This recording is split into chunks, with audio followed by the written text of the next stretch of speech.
Kinilala ang husay ng Filipino nurses sa Philippine Nurses Association of America Foundation International Collaborative Conference kung saan nakiisa rin ang GMA International.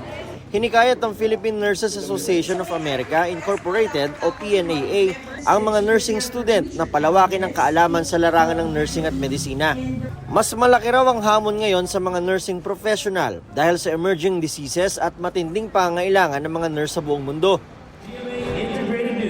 Kinilala naman ng prestihiyosong 60th Anvil Awards ang Panata Contra Fake News campaign ng GMA Integrated News. Gold Award ang iginawad para sa Public Relations Programs Best Use of Partnerships category. We would like to thank the 60th Anvil Awards for giving us this recognition. Especially this is a massive undertaking which GMA led. Almost 60 partners. Hindi dito natatapos sa award. Isa lamang itong pagbibigay halaga dun sa ginagawa natin, pero talagang mas lalawakan pa natin yung ating misyon sa ating Panata Contra Fake News.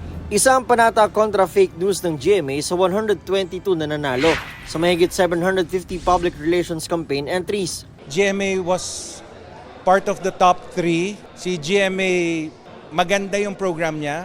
The output was good.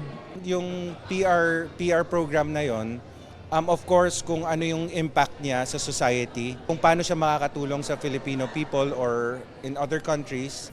At dahil nasa top 3, nominado rin ang campaign sa Grand Anvil Award na pinakamataas na parangal na ginagawad ng Anvil.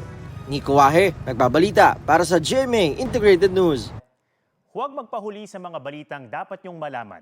Mag-subscribe na sa GMA Integrated News sa YouTube.